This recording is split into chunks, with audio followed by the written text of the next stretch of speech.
Savoir et comprendre les plus récentes nouvelles qui nous touchent. Alexandre, le Vatican qui n'a pas tardé à donner les détails donc sur toutes ces cérémonies pour rendre un dernier hommage au pape François. Oui, d'abord les funérailles du pape François qui seront célébrées donc ce samedi, 10h. D'ailleurs, il y a déjà des dignitaires qui ont confirmé leur présence. Et c'est le cas du président américain Donald Trump qui sera là avec Melania. Tu me permets-tu de faire une parenthèse? Oui, ben oui. Donald Trump, hier, a commenté le décès du souverain pontife avec un lapin à côté de lui. Oui, un gros lapin de Pâques, une grosse mascotte. J'essaie toujours de quoi. C'était prévu, là, pour Pâques. Mais quand on se dit, pour les gens qui ne l'ont pas vu, le lapin, c'est quelqu'un, là, c'est une mascotte, là, c'est un être humain déguisé, là, c'est un gros lapin. Mon point, c'est que c'est un gros lapin. Ses oreilles sont à hauteur du président Trump. On aurait pu y dire, psst, psst, hey, attends un peu. Le lapin, t'arriveras après. Parce que là, à travers le monde, t'as, comme on dit en télévision, la shot, là, l'image télé du président américain qui commente, was a good man, c'est un homme bien, puis parle du pape. Il y a un lapin à côté. Ça n'a pas d'allure. Là, l'image... C'est surréel, cette scène. Ça n'a pas de bon sens. Il y a un lapin à côté. Mais c'est un de lui. peu l'image de ce qui se passe à la Maison-Blanche. Oui, donc, plusieurs dignitaires ont commenté. Oui, Trump et Melania, ils seront... On n'a pas de nouvelles du lapin. Est-ce que le lapin va faire le voyage? On ne sait pas. Il a posé un lapin. Un qui n'ira pas, c'est Vladimir Poutine. Ça a été indiqué au cours des toutes dernières minutes. Maintenant, on a d'ailleurs diffusé du côté du Vatican les premières images du pape François dans son cercueil. Donc, il est dans un cercueil ouvert avec les gardes suisses d'un côté comme de l'autre. Actuellement, la dépouille du pape est dans la chapelle de la résidence Sainte-Marthe, là, où il vivait. D'ailleurs, ses appartements ont été scellés. Il porte donc une mitre blanche, chasuble rouge. Ses mains enserrent un chapelet. Alors, par la suite, la prochaine étape, donc le cercueil, va revenir à la basilique, donc dans le centre de Rome, après les funérailles. Mais initialement, le cercueil, donc, dans les prochaines heures, sera transféré à la basilique Saint-Pierre. Donc, à partir de mercredi, les fidèles pourront s'y recueillir. Et par il y aura suite, essentiellement 3 jours de chapelle ardente. Exactement. Mercredi, jeudi, vendredi. Funérailles samedi. Et par la suite, donc, le pape sera enterré à la basilique Sainte-Marie-Majeure. C'est dans le centre de Rome. C'était selon ses dernières volontés. C'est à cet endroit-là qu'il voulait être inhumé, contrairement aux autres papes qui sont à Saint-Pierre qui sont à la basilique, exactement, Saint-Pierre. On a eu... Santa Maria Maggiore, moi, je connais quand même un peu Rome. Je suis allé plusieurs fois. C'est mon église préférée. Ah oui. Je le comprends. Saint-Pierre de Rome, c'est impressionnant, là, mais il y a plusieurs églises impressionnantes à Rome. Là. Tu marches, puis il y en a à tous les deux coins de rue. Il y a une église impressionnante. Qu'est-ce qui t'avait marqué de ça? Elle a de l'esprit. Cette église-là a vraiment, vraiment de l'âme. Un peu, parce qu'à un moment donné, ça devient tellement gros, Saint-Pierre de Rome, qu'il y a un côté où c'est juste majestueux, là, tu sais. Mais non, pour moi, c'est mon église préférée de Rome. Donc, lui voit ça parce qu'elle est, évidemment, elle est dans la ville, elle est dans la vieille ville, en s'en allant vers le Panthéon. Près du peuple. C'est ça, je pense qu'il voyait ça. Tu sais, que Saint-Pierre de Rome, c'est le Vatican, c'est représentatif d'une élite, alors que l'autre, c'est l'église dans la ville, l'église un peu plus de tout le monde. Ouais, on en a su un peu plus hier aussi au cours de la journée sur les causes de son décès. Donc, le pape est décédé d'un AVC qui a mené à un arrêt cardiaque. Donc, il avait 88 ans maintenant. Pour ce qui est du conclave, la sélection donc du prochain pape, on sait qu'il y a 135 cardinaux de 80 ans et moins qui vont pouvoir voter finalement lors de ce conclave-là. Et je lisais sur BFM TV, notamment un média français, on a fait le test là, avec ChatGPT. Il faut moderniser l'Église, alors on a fait le test de ChatGPT. De modéliser qui pourrait obtenir le vote. Et c'est l'Italien Pietro Parolin qui est numéro 1 à 27,6%. C'est l'évêque de Venise. C'est le numéro 2 du Vatican. Ouais. Et parmi donc les cardinaux qui auront droit de vote, il y a Monseigneur Gérald Cyprien Lacroix, archevêque de Québec. Voici ses commentaires. Ça va être ma première fois, une expérience d'une grande responsabilité. Alors, je vais apprendre et je suis très ému d'avoir à vivre cela. C'est pas une course à la chefferie, vous savez. C'est pas un acte politique, mais c'est un acte où on s'écoute et on se met à l'écoute du monde qu'on connaît aujourd'hui. Qu'est-ce que l'Église a de besoin? C'est quand même un petit peu politique. Là. Ben, un petit peu. Là. C'est rare qu'il n'y ait pas de politique là-dedans. C'est ça devient quand même un petit peu politique. Ce qui rend... J'ai lu beaucoup là-dessus dans les dernières heures. Ce qui rend les prédictions plus difficiles quand même, c'est que le pape François lui a nommé là, il a éclaté ça un peu, là. Il y a moins d'Italiens, nommé des gens de tous les continents, d'Asie, d'Afrique. Fait que là, tu te dis, OK, ce monde-là, c'est comme si... Il fut une époque où il y avait des journalistes qui suivaient de près l'Église, puis autour de l'Italie, puis autour de Rome, on connaissait les principaux influenceurs, puis tout ça. Les gens qui avaient vraiment du tirando, puis on pouvait deviner... Mais là, ça semble beaucoup plus éclaté, là, puis qui pourrait se liguer avec qui, là, sur les 5 continents. D'ailleurs, le pape François, personne ne l'avait vraiment vu venir. C'est vrai. Moi, je me souviens quand son nom est sorti, il était pas dans les 3-4 noms qu'on disait privilégiés, puis... Et Alain Pronkin, à qui on va parler tantôt, il me semble que c'était lui qui disait... l'espèce de vieille maxime qui dit « qui entre pape au conclave en ressort cardinal Ouais. ». Alors, des fois, l'espèce de favori, hein, c'est pas celui finalement qui obtient le mandat. Ben, c'est parce que ça prend les 2 tiers des cardinaux. Voilà. Puis à un moment donné, si quelqu'un s'avance puis est prêt à le faire, puis a fait, je mets ça entre guillemets, a fait campagne, mais il obtient pas le 2 tiers. Il obtient, exemple, beaucoup, mais pas les 2 tiers. Puis on l'essaye 1 fois, 2 fois, 3 fois, puis personne ne se rallie. Mais là, il faut comme retirer cette candidature-là. Tu te rends compte que c'est un cul-de-sac. Lui, mettons, il obtient la moitié des votes, mais jamais les 2 tiers. Alors là, il faut que tu t'ailles vers qui pourrait faire un plus large consensus, qui est peut-être pas le premier choix là, de tout le monde, mais qui devient acceptable pour un nombre suffisant. Ils votent 4 fois par jour, hein. 2 fois le matin, 2 fois l'après-midi. Ils sont enfermés dans la chapelle Sixtine, complètement coupés du monde. Votent 2 fois le matin, 2 fois l'après-midi. Brûlent les bulletins ensuite. Là, quand le vote est terminé, on brûle les bulletins, on recommence un autre tour. Et c'est la fumée blanche qu'on va surveiller. Mais il reste enfermé là jusqu'à temps qu'on ait un nouveau pape. Bon, les conservateurs vont finalement présenter leur cadre financier aujourd'hui. Oui, ça va se faire donc vers 10h cet avant-midi à Woodbridge, en Ontario. Le Parti conservateur, c'est la seule des 4 principales formations politiques à ne pas avoir présenté de cadre financier. On est à 7 jours là, du jour du vote comme tel. Le vote par anticipation, ça s'est terminé hier. Donc, il y a des millions de Canadiens qui ont voté sans avoir pu prendre connaissance du cadre financier des principaux partis. C'est venu sur le tard aussi pour les autres là, au cours de la fin de semaine, mais les conservateurs donc ne l'avaient toujours pas fait. Revenons rapidement sur les promesses de la veille. Là. Les conservateurs ont promis la construction de 2,3 millions de nouveaux logements au Canada au cours des 5 prochaines années. Jagmeet Singh promet l'assurance médicaments dès la prochaine année, alors que le Bloc québécois a milité pour que le fédéral cède tous ses pouvoirs en immigration au Québec sur son territoire, parce que selon lui, c'est une question de survie de la nation. Pour ce qui est de Mark Carney, on a beaucoup réitéré encore une fois hier qu'on est en crise, que le Canada a besoin d'un gouvernement fort, donc un mandat fort pour son parti politique. Il était très touché aussi par la mort du pape. Hein? On le sait, le très croyant, pratiquant Mark Carney qui a rencontré le pape à plusieurs reprises également dans un mandat précédent. Alors, on l'a senti très, très, très parce touché. qu'il faisait partie d'une espèce de ligue là, des gouverneurs de banque avec une espèce de conscience sociale, lesquels avaient été invités là, au Vatican. On a vu hier des photos circuler de l'époque là, de M. Carney. Pas seul avec le pape, il était un groupe, mais quand même qui était en présence du pape François. On avait fait un peu des farces vendredi sur le fait que vendredi saint, les marchés boursiers étaient fermés, ce qui avait été une très bonne journée. Une journée où c'est fermé là, depuis l'arrivée de Trump. C'est excellent. C'est une très bonne journée en bourse, mais là, ça a rouvert hier et c'était moins beau. Alors, ça a été très, très difficile. Le Dow Jones a terminé dans le rouge à 2,48 %. Un scénario très semblable pour le S&P 500 à 2,36 % dans le négatif et le Nasdaq à 2,55 %. C'est parce que ça s'ajoute aux pertes depuis des semaines. Là. Et à chaque fois que le président ouvre la bouche ou écrit, par exemple, sur Truth, il y a des gens qui commencent à être nerveux. Et là, c'est son bras de fer avec Jerome Powell, le président donc, de cette banque centrale américaine, qui commence à peser lourd sur les marchés financiers selon plusieurs analystes. Là, hier, il l'a traité d'immense loser. Il l'a affablé donc d'un sobriquet, là, too late Powell. Il est toujours en retard. Lui, Trump souhaite que Powell diminue les taux d'intérêt, ce qu'il se refuse de faire pour l'instant. Mais c'est parce que lui, Powell dit « Je voudrais bien les baisser ».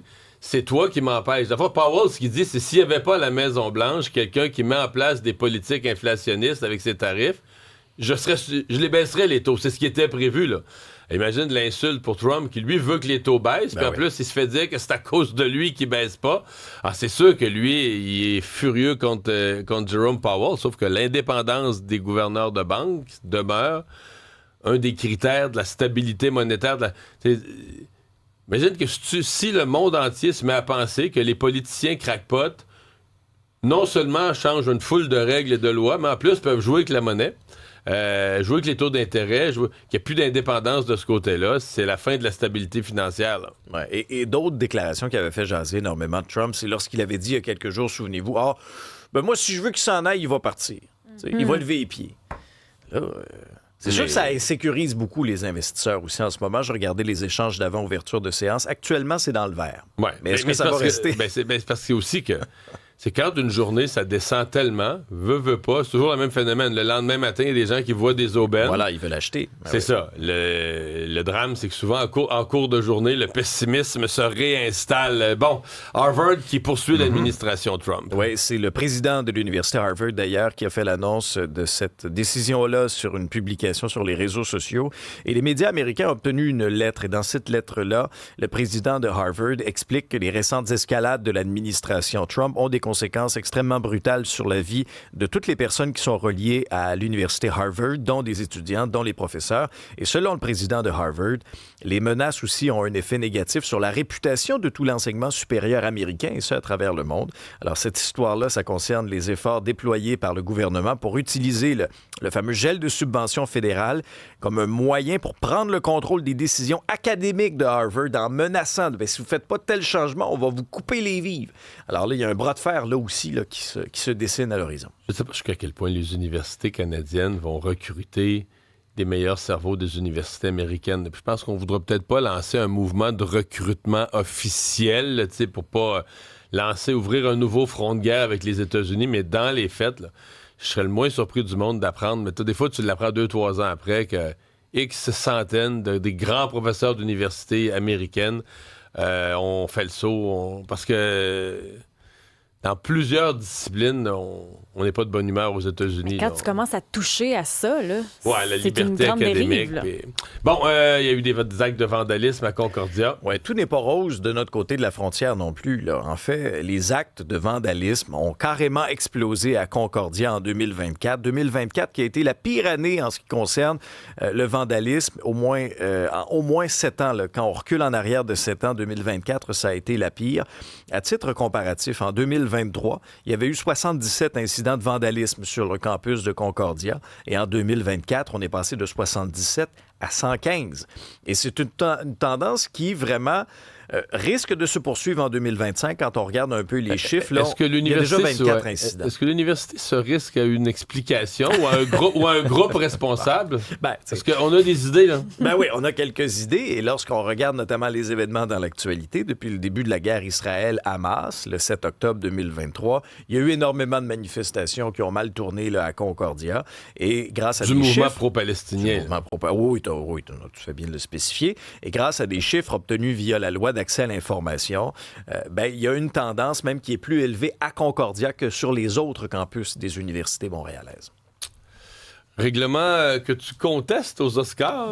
Au fait, c'est que je trouve ça niaiseux qu'on doive faire une réglementation là-dessus. Ça me choque. Puis moi, c'est en train de me faire décrocher des Oscars. Donc hier, les Oscars ont annoncé une nouvelle réglementation. Maintenant, attention. Maintenant, les membres votants devront obligatoirement regarder les films avant de voter. C'était pas un prérequis déjà? Voyons! Déjà, on en avait entendu parler. Mais en même temps, c'est un aveu terrible pour le passé. Ça veut dire qu'ils savent que des gens ont voté. Sans avoir regardé les films. Ça arrive pas chez nous, ça?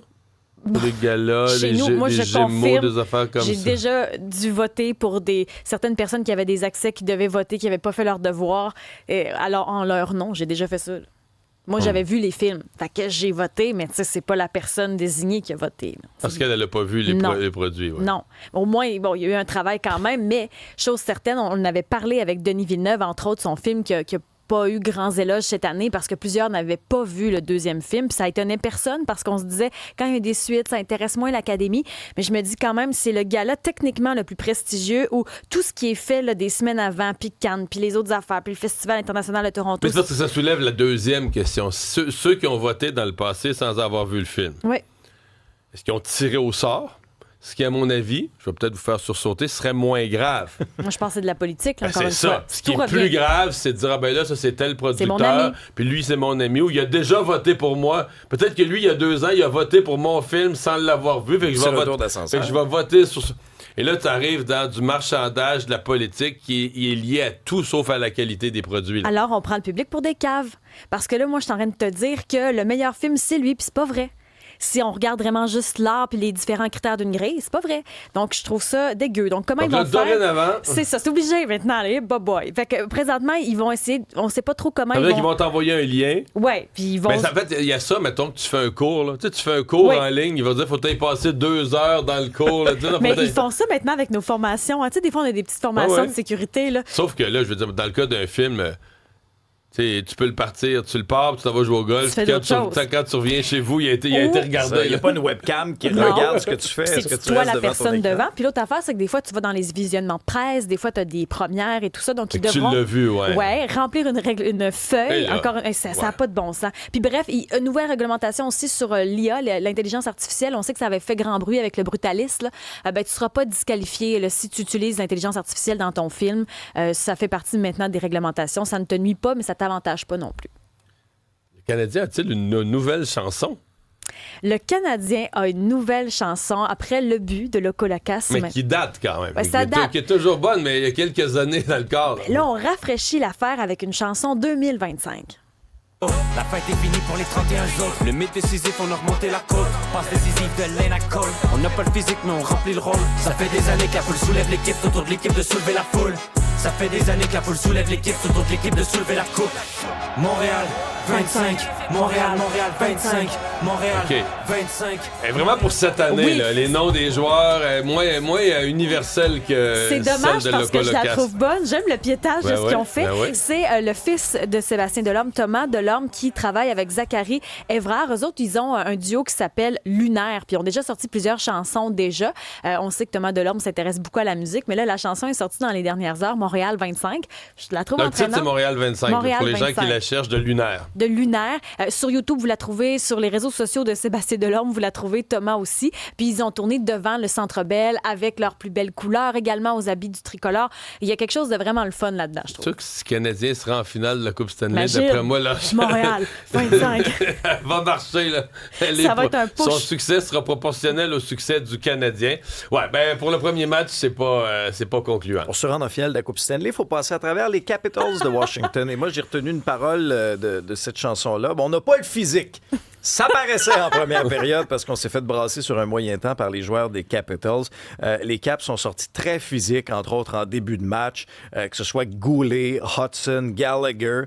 Une chance que Samuel Montembeault a été vraiment très solide parce qu'il a permis à garder son équipe dans le match quand même du début à la fin. C'est Alexander Ovechkin qui a ouvert la marque sur un avantage numérique 1-0 en première période pour les Caps. En deuxième, les Capitals doublent leur avance sur un but d'Anthony Beauvillier qui a redirigé le tir d'Alexander Ovechkin qui a connu vraiment un très bon match. C'était 2-0 à ce moment-là en deuxième période. Et en troisième, le Canadien a fait ce que le Canadien a fait depuis le début de la saison, c'est-à-dire entamer une remontée quand même assez spectaculaire en démontrant une belle résilience, de la combativité. Caulfield en avantage numérique. La rondelle se présente devant le filet, lance du poignet et déjoue donc Logan Thompson. Puis Suzuki prend tout son temps, obtient un retour de lancer. Le gardien des Caps était déporté. La cage était déserte. Je pense que le Canadien était rendu à 9 lancers en direction du but. La pression était très forte. Et capitaine Suzuki, donc, qui a inscrit son but, qui a fait toute la différence. Il y avait 2 défenseurs qui étaient à 4 pattes. Ça allait plus pour les Capitals. Là. Alors là, c'était 2-2. On s'en va en surtemps. Et là, c'est un jeu qui est extrêmement controversé. Pourquoi? En raison du travail des arbitres. Travail des arbitres qui a été critiqué tout au long du match. On avait l'impression que je sais pas qu'ils regardaient ailleurs, qu'ils avaient caché leur sifflet dans leur poche. La séquence est la suivante. C'est Caden Goulet effectue un dégagement, mais vise le bâton de Patrick Laine. Or, Laine n'est pas en mesure d'accueillir cette tasse-là, d'accepter la passe et de faire dévier la rondelle parce que Matt Roy, défenseur des Capitals de Washington, lui assène un double échec. Donc, Laine... Dans le dos. Dans le dos. Laine, donc, n'est pas capable de recevoir la passe. Le dégagement de Goulet devient un dégagement refusé. Donc, mise au jeu en territoire du Canadien automatiquement. Newhook perd la mise au jeu. Et Beauvillier passe à Ovechkin, qui enfonce le dernier clou dans le cercueil du Canadien. Maintenant, prochain match. Mercredi, à Washington. Et là, est-ce que Martin Saint-Louis va amener des changements à son alignement? Est-ce qu'on pourrait, par exemple, réintégrer Harbour Xhekaj pour amener l'espèce de robustesse? Actuellement, on fait jouer Struble à la défense, mais on a vu ce que ça a donné hier. nous a mis Le dans le Canadien Struble. s'est fait manger. Le Canadien s'est fait manger à l'insuldo. Là. À surveiller, ouais, parce que ça deviendrait plus périlleux là, de tirer de l'arrière 0-2 dans la série.